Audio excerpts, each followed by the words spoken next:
Om Swastiastu. Selamat datang teman-teman semuanya. Pada kesempatan kali ini, saya akan menjelaskan tentang materi konsep basis data yang telah saya dapatkan dari dosen pengajar pada semester 1. Sebelum itu, ada baiknya saya memperkenalkan diri terlebih dahulu. Saya Ego Deoka Pranjana Putra dari Universitas Udayana dengan NIM 20055511106. Pada kesempatan kali ini, saya akan membawakan materi. Yang pertama, ada pengertian basis data. Yang kedua, PDM. Yang ketiga, DBMS. Yang pertama, pengertian basis data. Basis data terdiri dari kata basis dan data. Basis dapat diartikan sebagai markas atau gudang, sedangkan data adalah catatan atas kumpulan fakta dunia nyata yang mewakili objek yang diwujudkan dalam bentuk huruf, angka, atau simbol. Basis data adalah kumpulan informasi yang disimpan dalam komputer secara sistematik sehingga dapat diperiksa menggunakan suatu program komputer untuk memperoleh informasi dari database. Yang kedua ada PDM. PDM merupakan gambaran fisik dari database yang akan dibuat dengan mempertimbangkan DBMS yang akan digunakan. PDM dapat dihasilkan dari CDM yang telah dibuat. Dalam penerapannya, PDM dapat disamakan dengan skema relasi yang fungsinya adalah memodelkan struktur fisik dan secara detail dari suatu database. Yang terakhir ada DBMS. DBMS adalah singkatan dari Database Management System, yaitu sistem pengorganisasian dan sistem pengolahan database pada komputer. DBMS ini merupakan perangkat lunak atau software yang dipakai untuk membangun basis data yang berbasis komputasi. DBMS juga merupakan perantara untuk user dengan basis data untuk dapat berinteraksi. DBMS dapat memakai bahasa basis data yang sudah ditentukan oleh perusahaan DBMS. DBMS ini juga dapat membantu dalam memelihara serta pengolahan data dalam jumlah yang besar. Dengan menggunakan DBMS bertujuan agar tidak dapat menimbulkan kekacauan dan dapat dipakai oleh user sesuai dengan kebutuhan. Adapun bahasa yang digunakan dibagi ke dalam dua macam, diantaranya ada DDL dan DML. Yang pertama ada DDL. DDL adalah Data Definition Language, yaitu sebuah bahasa pemrograman komputer yang digunakan untuk membuat dan memodifikasi struktur sebuah objek database di database terutama dalam bentuk skema. DDL memiliki beberapa perintah sebagai berikut. Yang pertama, membuat objek atau create. Yang kedua, merubah struktur dalam tabel atau alter. Yang ketiga, menghapus struktur pada tabel atau drop. Yang keempat, menghapus objek dalam database dengan cepat atau truncate. Yang kelima, merubah nama tabel atau rename. Yang keenam, melihat tabel secara detail atau dash. Selanjutnya ada DML atau Data Manipulation Language, adalah kumpulan perintah atau query yang digunakan untuk memanipulasi data dalam tabel, serta menambah, merubah, atau menghapus data. Perintah ini tidak terkait dengan struktur dan metadata dari objek-objek yang berada pada tabel-tabel database. Berikut adalah beberapa perintah dalam DML. Yang pertama, memasukkan data baru ke dalam tabel atau insert. Yang kedua, memperbarui data lama menjadi data baru atau update. Yang ketiga, menghapus struktur pada tabel atau delete. Yang keempat, menampilkan data dari suatu tabel atau select. Untuk selanjutnya, saya akan mencoba untuk membuat PDM sederhana dengan menggunakan website online yang bernama apps.diagram.net. Sebenarnya masih banyak website-website online lainnya dan juga aplikasi-aplikasi lainnya yang dapat digunakan untuk membuat sebuah PDM.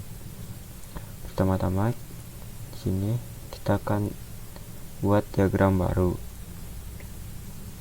Kita pilih yang diagram kosong, lalu buat. Kita pilih tempat untuk menyimpan file PDM-nya.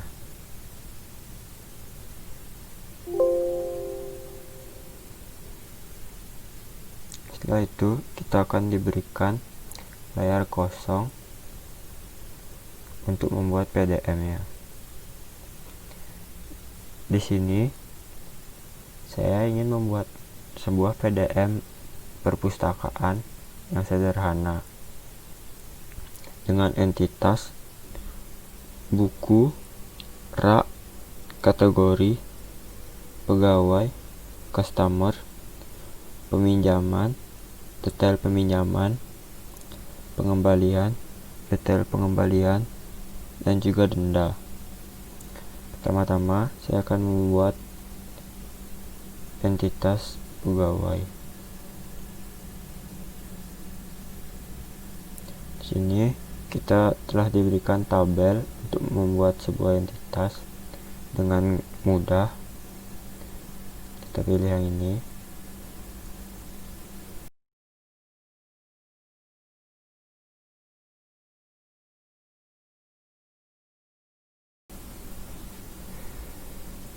Di sini telah saya buat tabel pegawai. Di sini ada ID pegawai dengan integer 10, nama dengan varchar 30, alamat dengan varchar 50, nomor telepon dengan integer 12. Sebelum itu saya akan mencoba untuk menjelaskan apa saja arti-arti dari kalimat berikut. Di sini ada ID pegawai dengan tipe data integer. Tipe data integer merupakan tipe data yang berupa angka. Di sini 10 ini merupakan batas maksimal karakter yang dapat dimasukkan dalam ID pegawai ini. Dalam ID pegawai, pastinya sebuah ID terdiri dari angka-angka. Jadi, saya menggunakan integer dan juga maksimal karakter 10 karena tidak mungkin ID pegawai melebihi ini untuk sebuah perpustakaan yang kecil. Di sini ada nama dengan tipe data varchar atau variasi karakter. Di sini varchar dapat diinput dengan macam-macam karakter. Makanya saya menggunakan varchar pada nama karena nama dapat berupa huruf. Di sini varchar yang saya gunakan memiliki batas maksimal 30 karakter karena kebanyakan orang-orang pasti memiliki jumlah karakter nama antara 1 sampai 30. Setelah itu ada alamat, sama juga menggunakan varchar dengan batas maksimal karakter 50 karena alamat dapat saja berupa dengan alamat dengan nama yang panjang. Setelah itu nomor telepon. Karena nomor telepon merupakan angka, saya menggunakan integer dengan batas maksimal 12. Karena kebanyakan nomor telepon sekarang hanya menggunakan 12 karakter saja. Setelah itu saya akan mencoba membuat entitas tabel customer.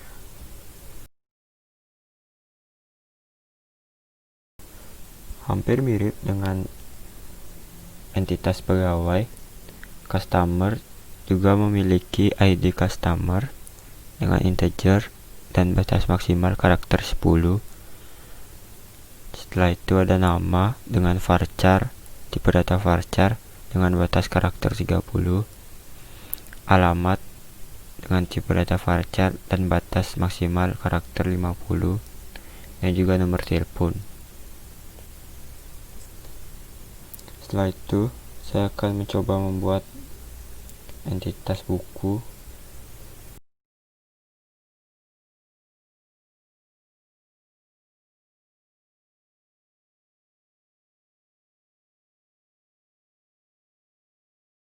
Setelah itu ada entitas tabel buku.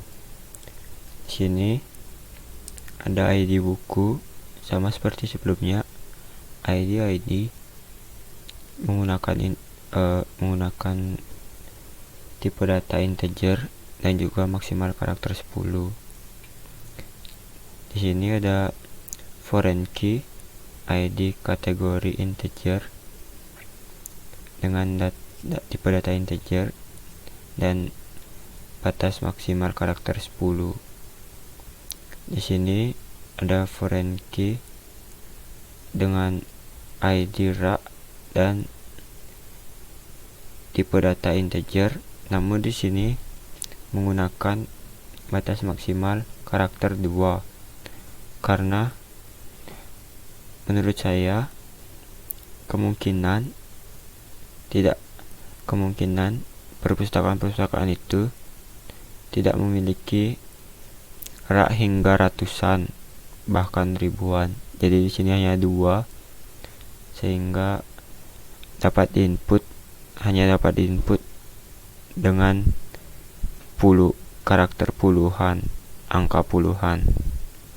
Setelah itu di sini ada harga sewa sebuah buku dengan integer. Maaf, di sini dengan integer 16 seharusnya. Karena memungkinkan saja buku itu memiliki harga hingga berjuta-juta, sehingga saya menggunakan batas maksimalnya 16. Setelah itu ada stok dari buku itu dengan tipe data integer. Di sini dengan batas maksimal karakter 2. Sama seperti rak, stok buku menurut saya tidak mungkin hingga ratusan. Buku yang sama tidak mungkin memiliki stok hingga ratusan. Mentok mungkin puluhan saja. Setelah itu saya akan membuat tabel rak dan ID kategori.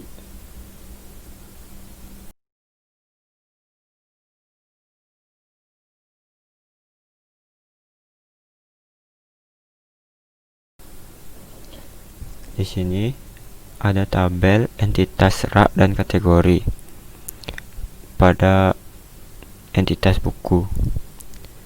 Tujuannya untuk memudahkan mencari dan meletakkan kembali lokasi buku tersebut, sehingga pegawai yang berjaga tidak akan kesusahan dalam mengembalikan dan juga mengambil buku tersebut.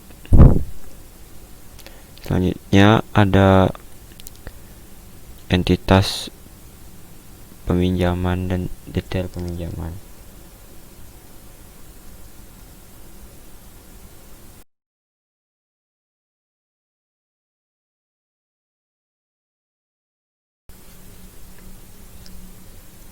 Di sini ada tabel entitas peminjaman dengan ID peminjaman menggunakan tipe data integer dan maksimal karakter 10.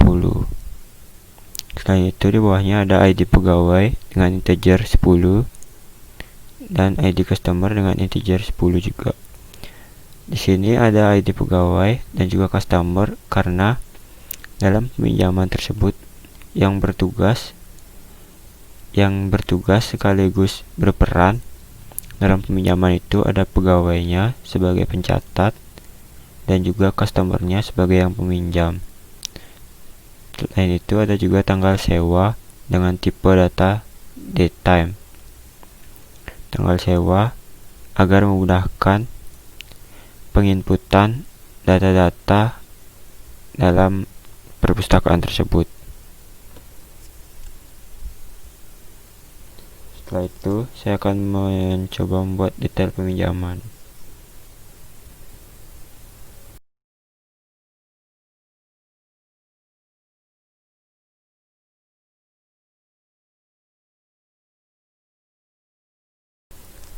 Di sini ada tabel entitas detail peminjaman. Di sini ada ID detail peminjaman dengan integer 10.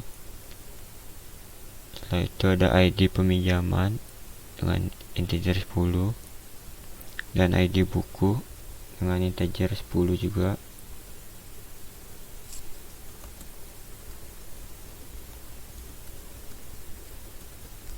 Setelah itu ada jumlah peminjaman buku ada dengan tipe data integer dengan batas karakter 2. Setelah itu ada harga sewa sebuah buku dengan tipe data integer dan maksimal karakter 16. Dan selanjutnya ada tanggal kembali buku dengan tipe data datetime. Di sini kenapa berisi ID peminjaman dan juga ID buku? Karena ID pinjaman karena di sini adalah detail peminjaman sehingga lebih detail dari ID pinjaman yang sebelumnya. Selanjutnya kenapa ada ID buku? Agar memudahkan pegawai perpustakaan untuk menginput detail peminjamannya. Di ID buku tersebut berisi kategori bukunya dan juga ID rak dan harga sewanya, sehingga akan memudahkan untuk menginput detail peminjaman. Selanjutnya saya akan membuat ID entitas tabel pengembalian.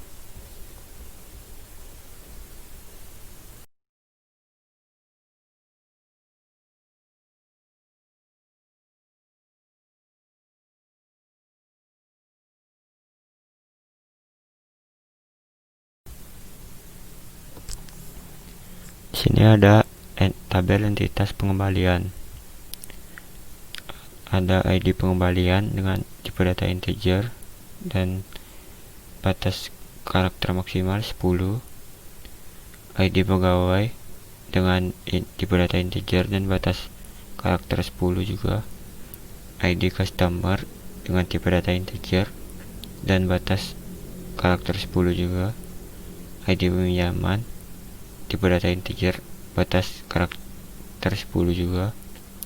Selanjutnya ada harga sewa dengan tipe data integer dan batas karakter 16.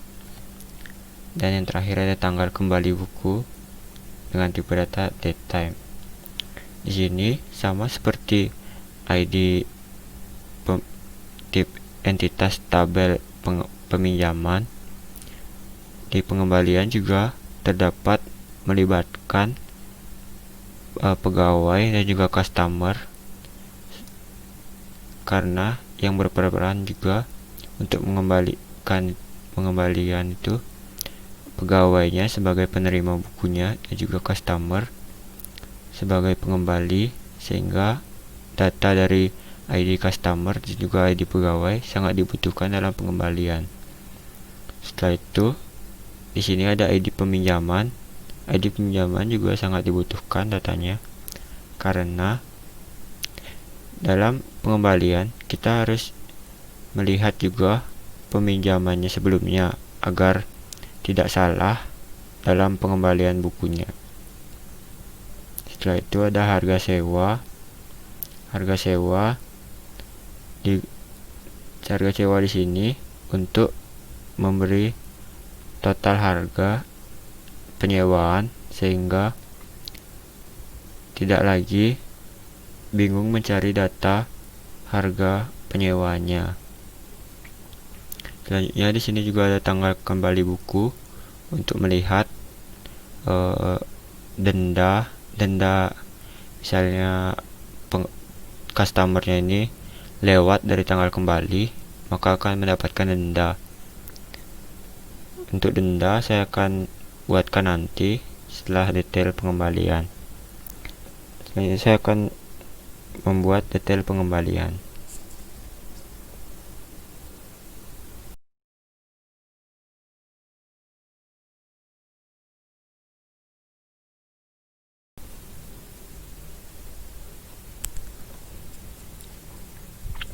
Di sini selanjutnya ada tabel entitas detail pengembalian. Di sini ada ID detail pengembalian dengan tipe data integer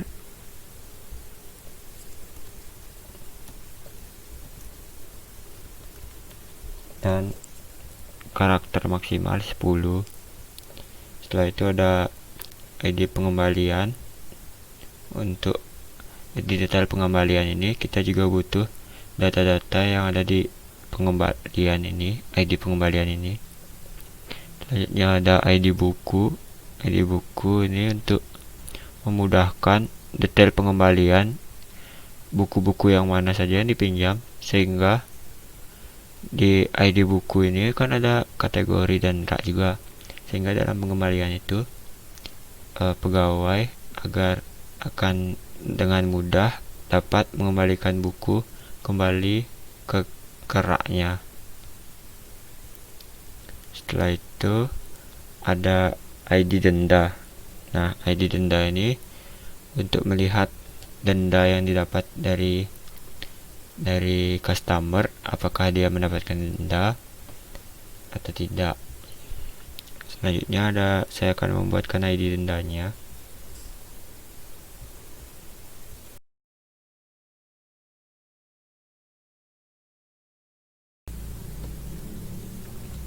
Nah, di sini ada ID denda dengan tipe data integer dan batas karakter maksimal 10. Di sini ada denda yang didapat dan juga harganya. Harga pembayaran dendanya.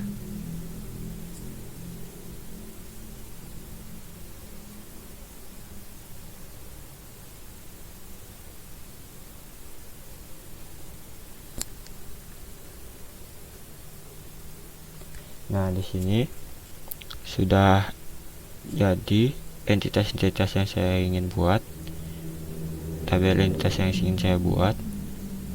Selanjutnya saya akan mencoba menghubungkannya agar menjadi PDM yang kompleks sehingga bekerja dengan baik.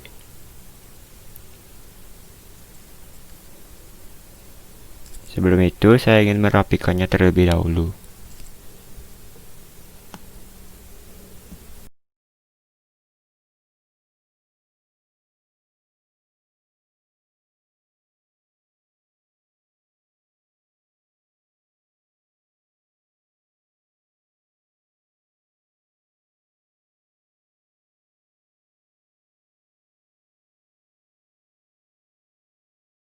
Setelah saya hubungkan, diharapkan PDM ini dapat bekerja dengan baik, dapat bekerja dengan sinkron sebagaimana yang saya jelaskan tadi, sehingga dapat memudahkan kerjaan dalam menginput data dalam perpustakaan. Selanjutnya, saya akan mencoba membuat database manajemen sistem dengan menggunakan aplikasi SQLiok. Untuk sebelumnya, mohon maaf saya lupa pada PDM yang saya jelaskan sebelumnya ada kelupaan di kategori untuk menginput tipe data dan juga maksimal karakter.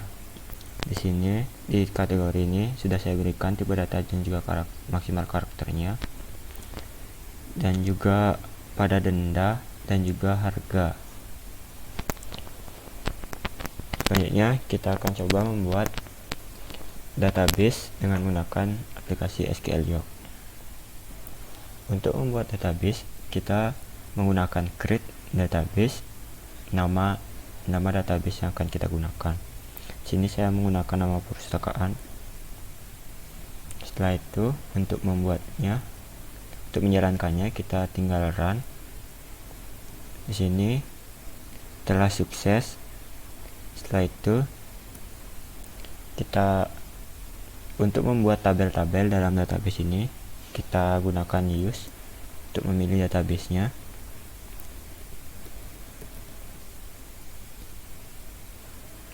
Sini kita run juga.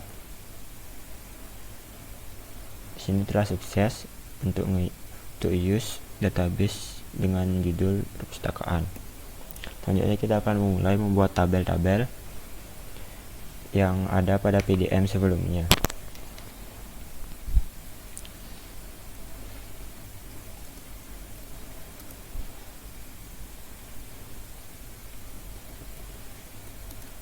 Sini saya akan membuat tabel pegawai terlebih dahulu.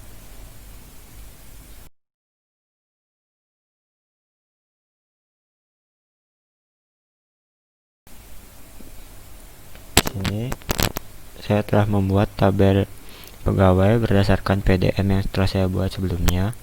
Kita coba untuk run untuk membuatnya. Di sini telah sukses terbuat satu tabel. Setelah sukses, kita coba untuk melihat tabel tersebut apakah sudah sesuai dengan yang berada di PDM atau tidak.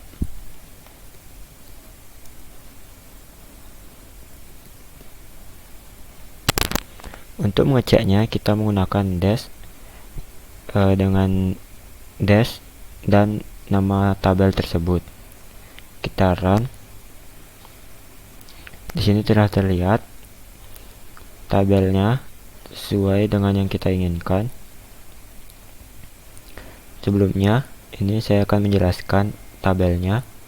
Di sini ada ID pegawai dengan integer dan maksimal karakter 10 dan berisi primary key serta juga auto increment. Di sini primary key untuk menunjukkan bahwa ini adalah primary key-nya.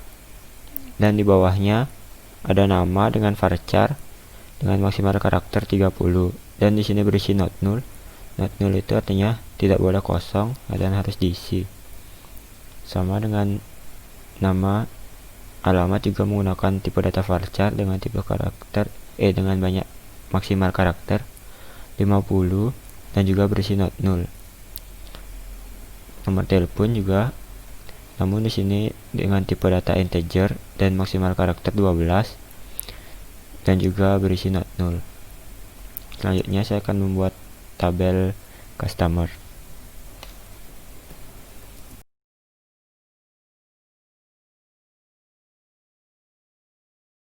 Di sini untuk tabel customer telah sukses dibuat dan kita akan cek apakah sesuai dengan PDM sebelumnya.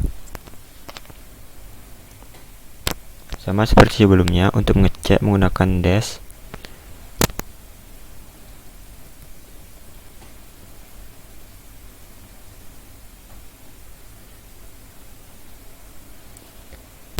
Di sini sudah benar seperti PDM yang sebelumnya. Selanjutnya kita akan membuat tabel buku.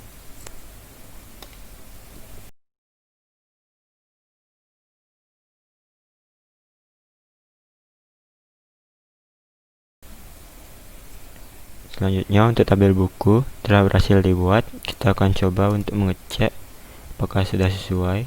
Sama seperti sebelumnya, sini juga untuk mengecek menggunakan dash. Sepertinya sudah sesuai seperti PDM. Untuk tabel bukunya, selanjutnya kita akan membuat tabel kategori dan juga rak.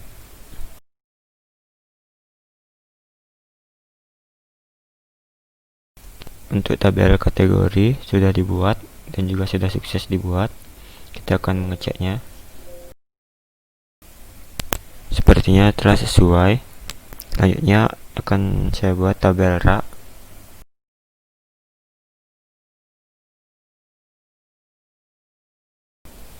Untuk tabel rak juga sudah sukses dibuat. Selanjutnya kita akan mengeceknya. Sepertinya sudah sesuai dengan PDM. Selanjutnya saya akan membuat tabel peminjaman.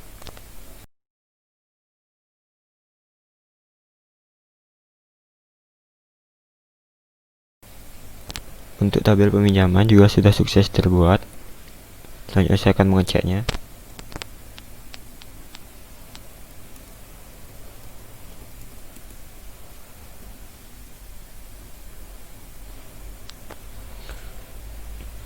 Setelah mengecek, ternyata tabel peminjaman telah sesuai juga dengan PDM. Selanjutnya saya akan membuat tabel detail peminjaman.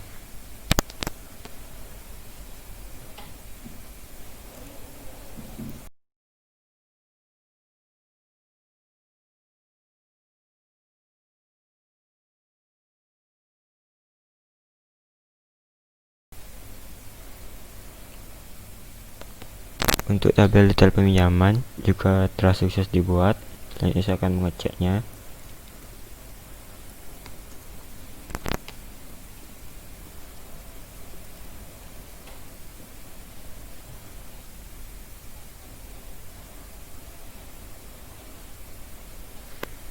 Sudah sesuai dengan yang ada pada PDM. Selanjutnya saya akan membuat tabel pengembalian.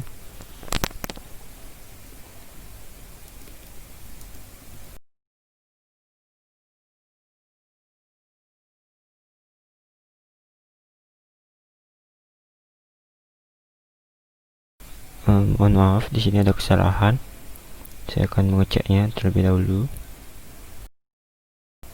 Jadi tidak boleh berisi not null pada datetime. Mohon maaf sebelumnya.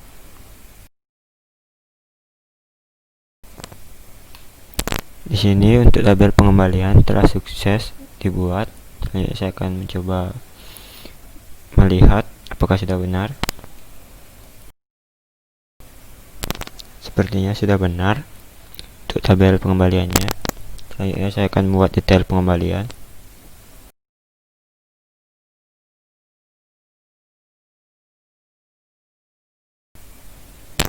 Selanjutnya untuk tabel detail pengembalian juga sudah berhasil terbuat. Selanjutnya saya akan mencoba untuk mengeceknya. Rupanya sudah sesuai dengan PDM sebelumnya. Selanjutnya saya akan membuat tabel terakhir, tabel denda.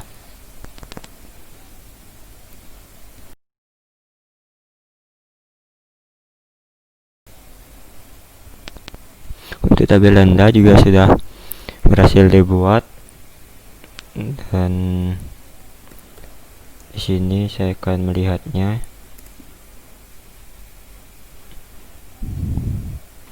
Ternyata juga sudah sesuai dengan tabel yang ada pada PDM.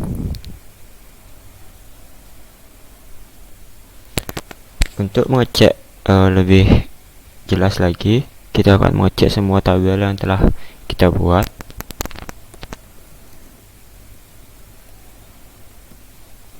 Dengan menggunakan show tables. Di sini sudah ada 1, 2, 3, 4, 5, 6, 7, 8, 9, 10 tabel yang kita cek pada PDM apakah sudah benar. Sini ada 1, 2, 3, 4, 5, 6, 7, 8, 9, 10. Di sini juga sudah 10 tabel, sudah sesuai pada PDF. Untuk selanjutnya, saya akan mencoba untuk menggunakan perintah alter untuk memodif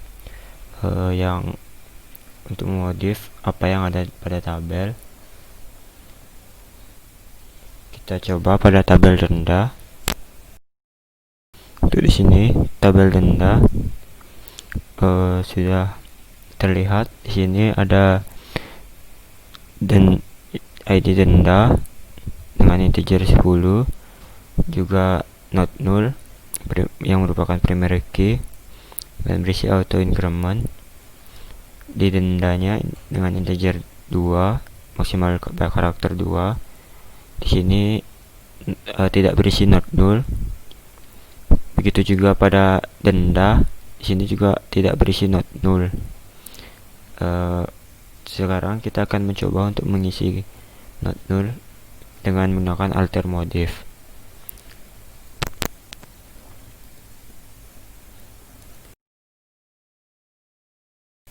Di sini telah sukses dimodif. Kita coba cek,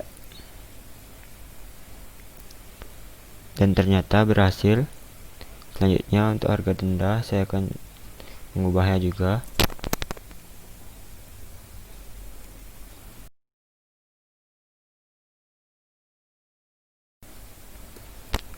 Ternyata di sini saya salah, kurang memasukkan underscore. Kita coba lagi. Di sini telah sukses. Kita akan coba untuk mengeceknya. Ternyata sudah terubah menjadi not null. Selain mengubah itu, kita juga bisa mengubah tipe data dan juga batas karakter maksimal dari sebuah tabel tersebut. Kita coba satu itu denda. Kita akan mengubah tipe datanya. Sini telah sukses. Kita coba mengecek. Di sini telah terubah ya jadi varchar. Ini kita kembalikan lagi. Sudah sukses. Kita cek lagi.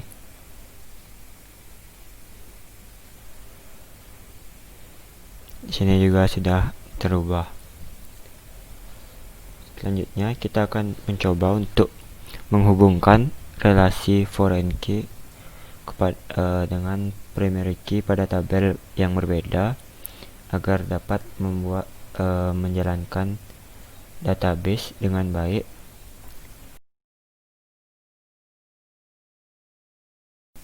Di sini telah sukses untuk menghubungkan relasi foreign key dengan primary key pada buku dengan foreign key ID kategori dan primary key ID kategori pada tabel kategori. Kita coba apakah sudah benar, sukses. Jadi di sini pada tabel key sudah berisi mul, yang artinya relasi tersebut sudah terhubung antara foreign key dan juga primary key pada tabel yang lain. Kita lanjutkan untuk menghubungkan foreign key lainnya. Di sini juga telah sukses. Maka kita akan cek.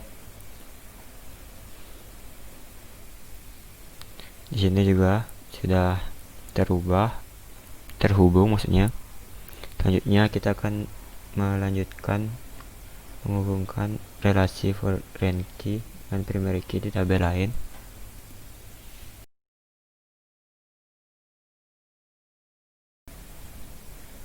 Di sini telah sukses untuk pada tabel peminjaman ID pegawai dengan primary key ID pegawai di tabel pegawai. Di sini juga sukses untuk ID customer pada tabel peminjaman. Kita akan cek apakah telah terubah.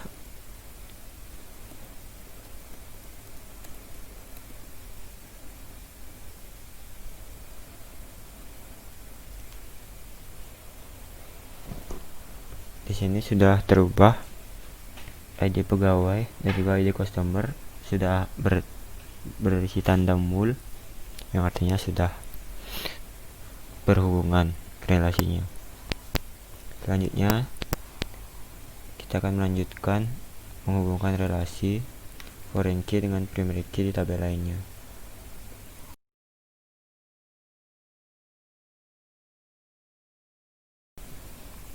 Kita coba untuk merun relasi foreign key dengan primary key. Sini telah 2 sukses dan kita coba untuk mengecek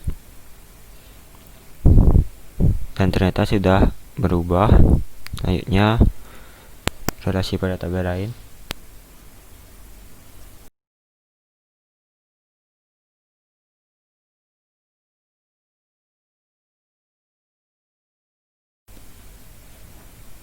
Sini kita coba untuk menghubungkan relasinya.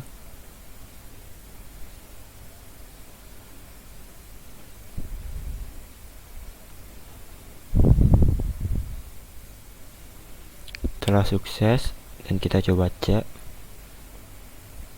Di sini juga sudah terubah jadi mul.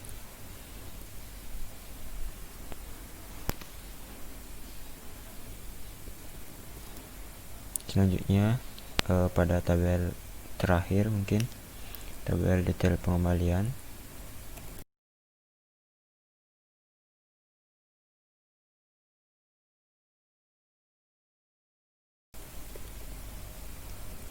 Di sini kita akan coba untuk menghubungkan relasinya.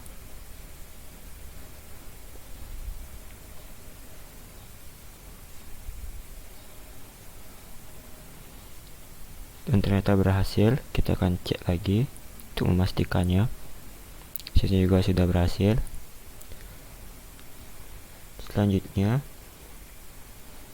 kita akan mencoba untuk menginput data pada sebuah tabel. Kita buka dulu tabel yang ingin kita input. Kita coba pada tabel customer. Di sini masih kosong ya. Sekarang kita coba input dengan menggunakan insert.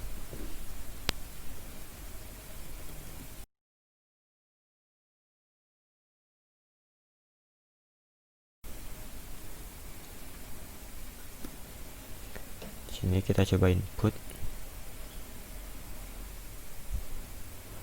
Berhasil. Kita coba cek.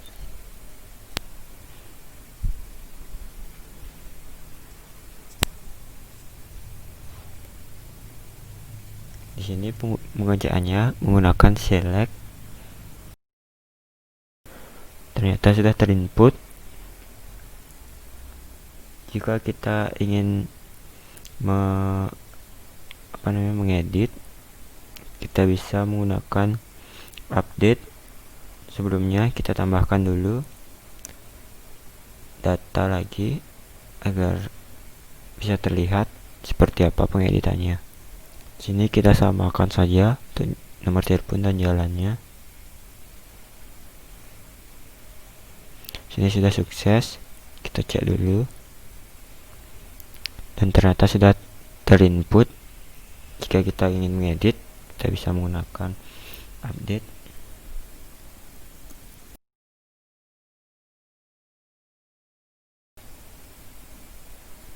Kita coba untuk mengedit.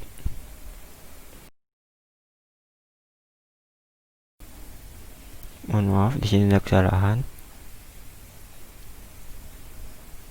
Nah, di sini sudah sukses. Kita coba cek.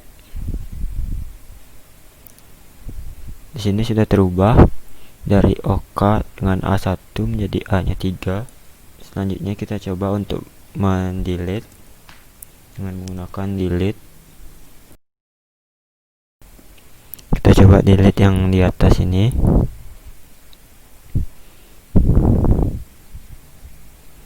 Sudah sukses. Kita lihat.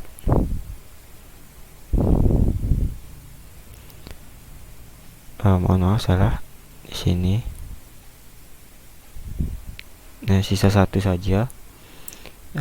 Artinya delete sudah berhasil dilakukan. Baik, mungkin sekian saja yang dapat saya jelaskan pada pertemuan kali ini. Terima kasih telah menonton video saya. Mohon maaf bila ada kesalahan kata, baik itu disengaja maupun tidak disengaja. Saya tutup dengan Paramasanti. Om Santi Santi Santi Om.